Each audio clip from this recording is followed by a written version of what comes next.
ராஜாக்களின் முதலாம் புஸ்தகம் அதிகாரம் 5 வசனங்கள் 13 முதல் 18 வரை. ராஜாவாகிய சாலமோன் இஸ்ரவேலர் எல்லாரிலும் ஊழியத்துக்கு 30,000 அமைஞ்சி ஆட்களை பிடித்தான். அவர்களில் ஒவ்வொரு மாதத்திற்கும் 10,000 பேரை மாற்றி மாற்றி லீபனோனுக்கு அனுப்பினான். அவர்கள் 1 மாதம் லீபனோனிலும் 2 மாதம் தங்கள் வீடுகளிலும் இருப்பார்கள். அதோனிராம் அந்த அமைஞ்சி ஆட்களின் மேல் விசாரிப்புக்காரனாய் இருந்தான். சாலமோனிடத்தில் சுமை சுமக்கிறவர்கள் 70,000 பேரும், மலைகளில் மரம் வெட்டுகிறவர்கள் 80,000 பேரும், இவர்களைத் தவிர வேலையை விசாரித்து வேலையாட்களை கண்காணிக்கிறதற்கு தலைமையான விசாரிப்புக்காரர் 3,300 பேரும் இருந்தார்கள்.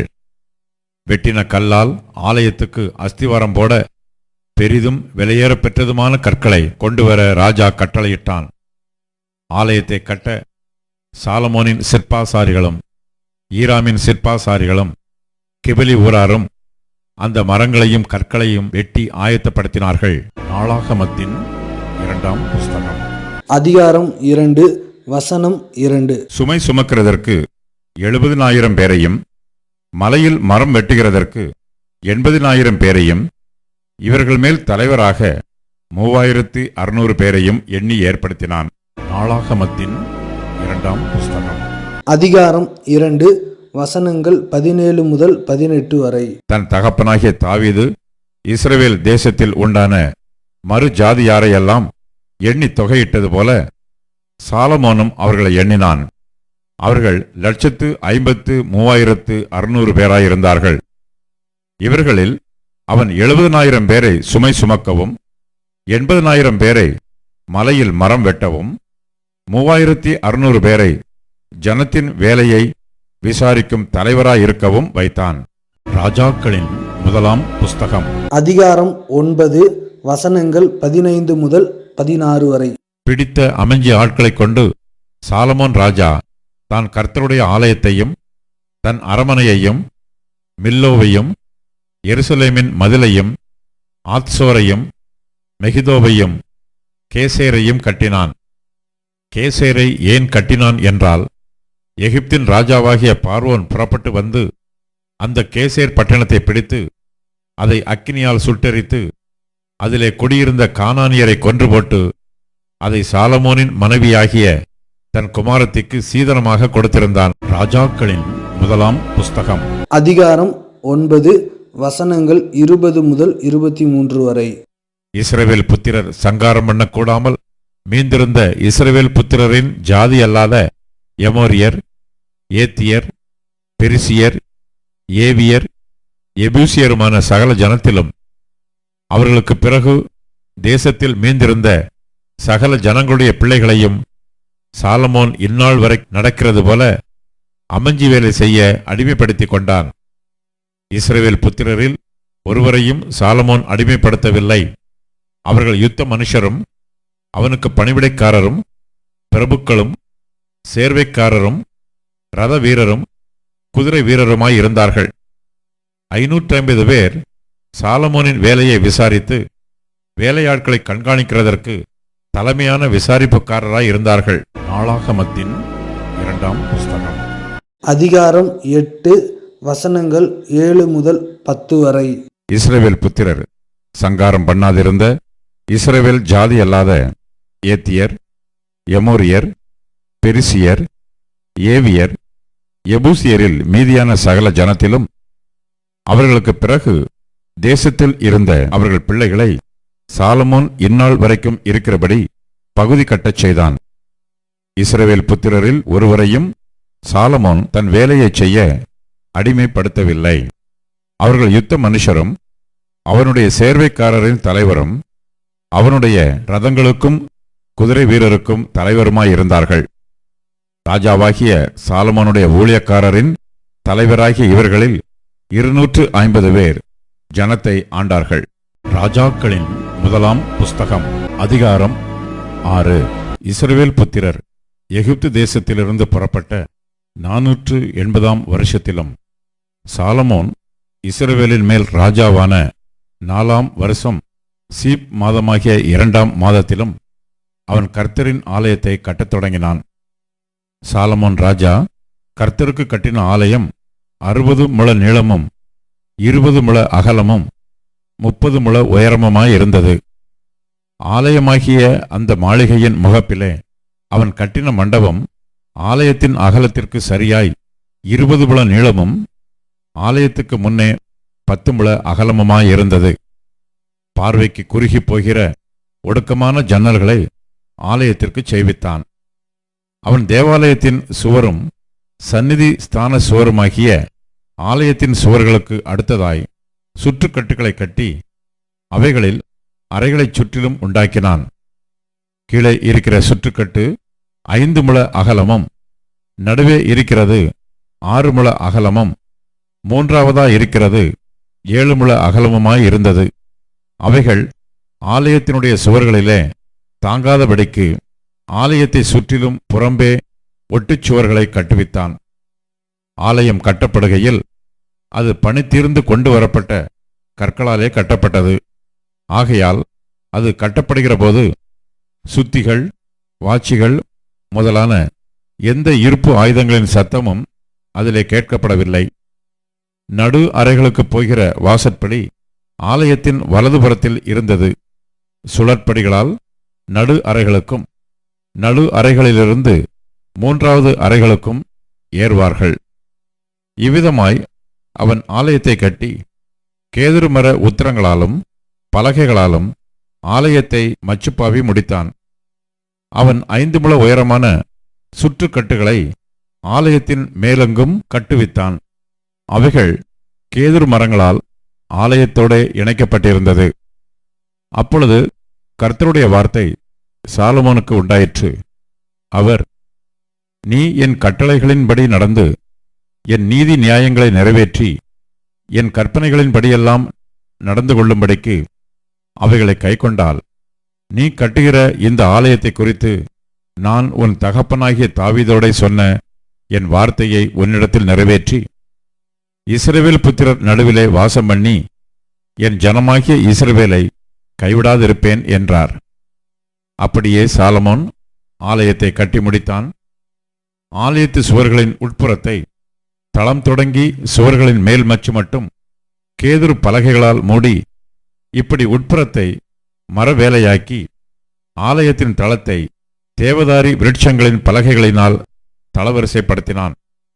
தளவரிசை தொடங்கி சுவர்களின் உயரம் மட்டும் ஆலயத்தின் பக்கங்களை தொடர்ந்திருக்கிற 20 முழ நீளமான மறைப்பையும் கேதுரு பலகைகளால் உண்டாக்கி உட்புறத்தை மகா பரிசுத்தமான சந்நிதி ஸ்தானமாக கட்டினான்.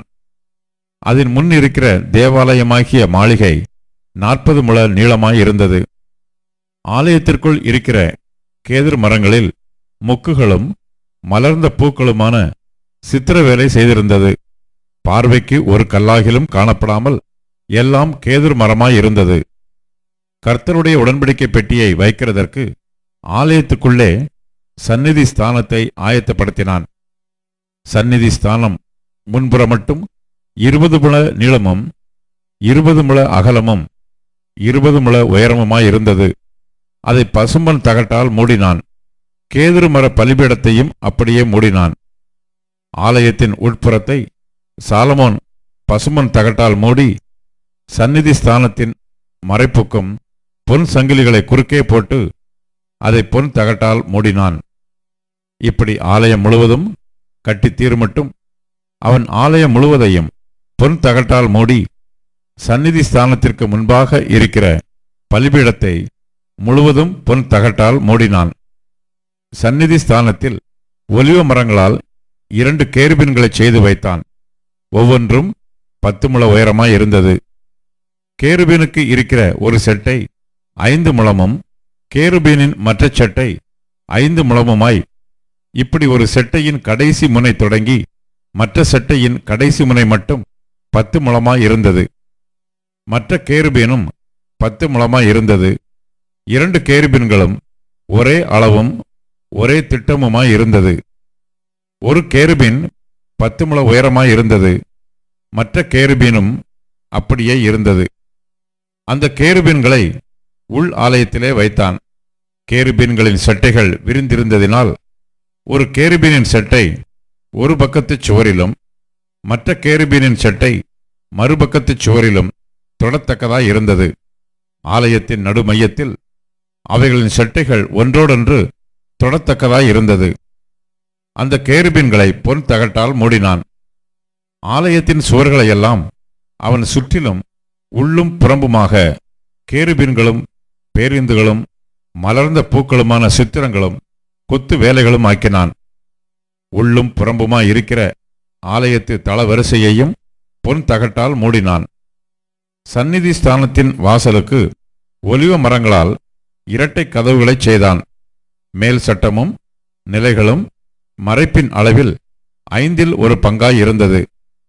ஒலிவ மரமான அந்த இரட்டை கதவுகளில் அவன் கேருபீன்களும் பேருந்துகளும் மலர்ந்த பூக்களுமான சித்திரங்களைச் செய்து அந்த கேருபீன்களிலும் பேருந்துகளிலும் பொன் பதிக்கத்தக்கதாய் பொன் தகட்டால் மூடினான்.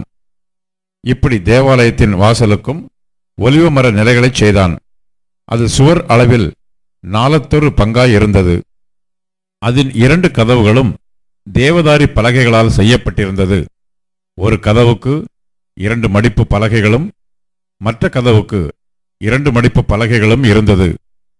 அவைகளில் கேருபீன்களும் பேருந்துகளும் மலர்ந்த பூக்களுமான சித்திர வேலையைச் செய்து சித்திரங்களுக்கு சரியாக செய்யப்பட்ட பொன் தகட்டால் அவைகளை மூடினான். அவன் உட்பிரகாரத்தை 3 வரிசை வெட்டின கற்களாலும் 1 வரிசை கேதுர் பலகைகளாலும் கட்டினான். 4ஆம் வருஷம் சீப் மாதத்திலே கர்த்தருடைய ஆலயத்துக்கு அஸ்திபாரம் போட்டு 11ஆம் வருஷம் பூல் என்னும் 8ஆம் மாதத்திலே அந்த ஆலயம் முழுவதும் சகல சட்டதிட்டத்தின்படியே 1 பங்கும் குறையாமல் கட்டித் தீர்ந்தது. நாளாகமத்தின் 2ஆம் புஸ்தகம். பின்பு சாலமோன் எருசலேமிலே தன் தகப்பனாகிய தாவீதுக்கு காண்பிக்கப்பட்ட மோரியா என்னும் மலையில் எபூசியனாகிய ஒர்னானின் களம் என்னும் தாவீது குறித்து வைத்த ஸ்தலத்திலே கர்த்தருடைய ஆலயத்தை கட்டத் துவக்கினான். அவன் தான் ராஜ்யபாரம் பண்ணின 4ஆம் வருஷம் 2ஆம் மாதம் 2ஆம் தேதியிலே கட்டத் தொடங்கினான். தேவனுடைய ஆலயத்தை கட்டுகிறதற்கு சாலமோன் போட்ட அஸ்திபாரமானது முற்காலத்து அளவின்படியே 60 முழ நீளமும் 20 முழ அகலமுமாயிருந்தது. முகப்பு மண்டபம் ஆலயத்தினுடைய அகலத்தின்படியே 20 முழ நீளமும் 120 முழ உயரமுமாயிருந்தது. அதன் உட்புறத்தை பசும்பொன் தகட்டால் மூடினான். ஆலயத்தின் பெரிய மாளிகையை தேவதாரு பலகைகளினால் செய்து பசும் பொன்னினால் இழைத்து அதன் மேல் பேரீச்சு வேலையையும் சங்கிலி வேலையையும் சித்திரித்து அந்த மாளிகையை இரத்தினங்களால் அலங்கரித்தான். பொன்னானது பர்வாயீமின் பொன்னாயிருந்தது.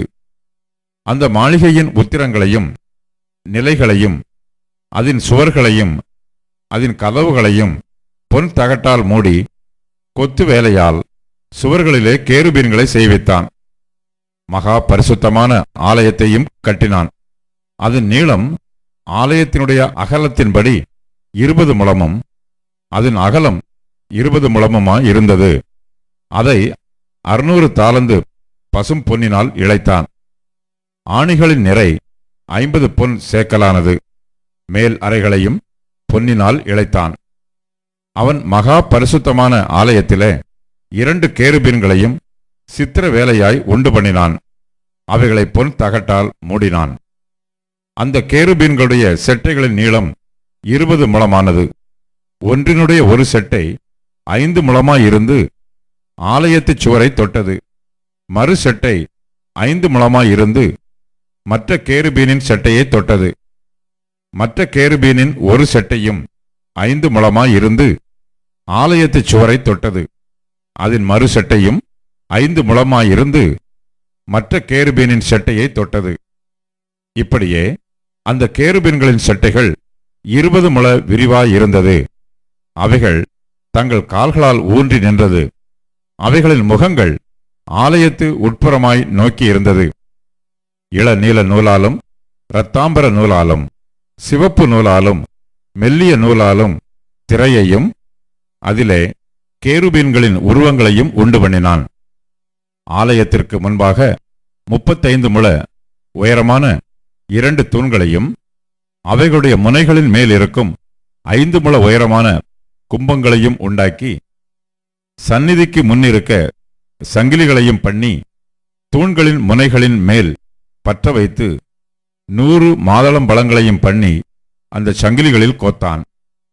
அந்த தூண்களை அவன் தேவாலயத்திற்கு முன்பாக ஒன்றை வலதுபுறத்திலும் ஒன்றை இடதுபுறத்திலும் நாட்டி வலதுபுறமானதற்கு யாகீன் என்றும் இடதுபுறமானதற்கு போவாஸ் என்றும் பெயரிட்டான்.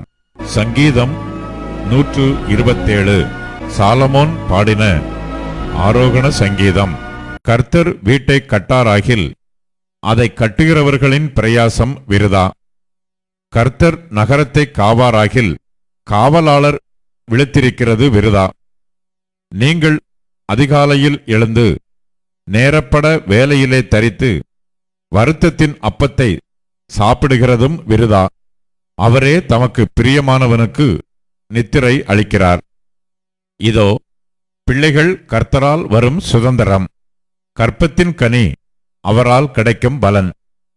வால வயதின் குமாரர் பலவான் கையிலுள்ள அம்புகளுக்கு ஒப்பாயிருக்கிறார்கள்.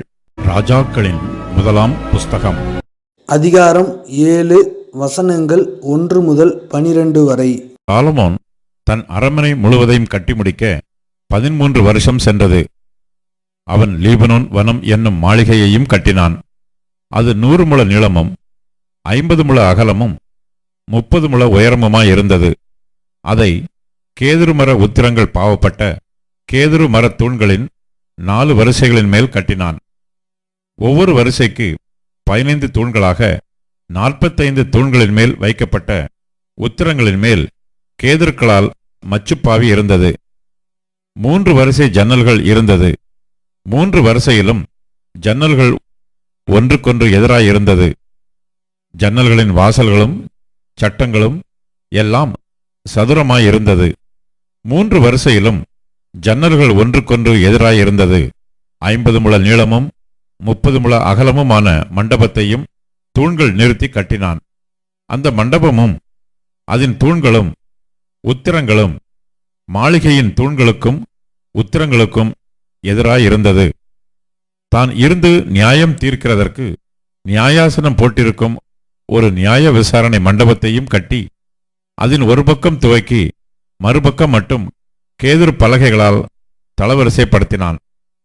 அவன் வாசம் பண்ணும் அவனுடைய அரண்மனை மண்டபத்திற்குள்ளே அதே மாதிரியாக செய்யப்பட்ட வேறொரு மண்டபமும் இருந்தது. சாலமோன் விவாகம் பண்ணின பார்வோனின் குமாரத்திக்கும் அந்த மண்டபத்தைப் போல ஒரு மாளிகையை கட்டுவித்தான். இவைகளெல்லாம் உள்ளும் புறம்பும் அஸ்திவாரம் முதல் மேல் திறனைகள் மட்டும் வெளியே இருக்கும் பெரிய முற்றம் வரைக்கும் அளவுப்படி வெட்டி வாளால் அறுக்கப்பட்ட விலையேற பெற்ற கற்களால் செய்யப்பட்டது. அஸ்திபாரம் 10 முழ கற்களும் 8 முழ கற்களுமான விலையேற பெற்ற பெரிய கற்களாயிருந்தது. அதன் மேல் உயர அளவுப்படி பணிப்படுத்தின விலையேற பெற்ற கற்களும் கேதுரு மரங்களும் வைக்கப்பட்டிருந்தது. பெரிய முற்றத்திற்கு சுற்றிலும் 3 வரிசை கேதுரு மர உத்திரங்களாலும் 1 வரிசை பணிப்படுத்தின கற்களாலும் செய்யப்பட்டிருந்தது. கர்த்தருடைய ஆலயத்தின் உட்பிரகாரத்திற்கும் அதன் முன் மண்டபத்திற்கும் அப்படியே செய்யப்பட்டிருந்தது.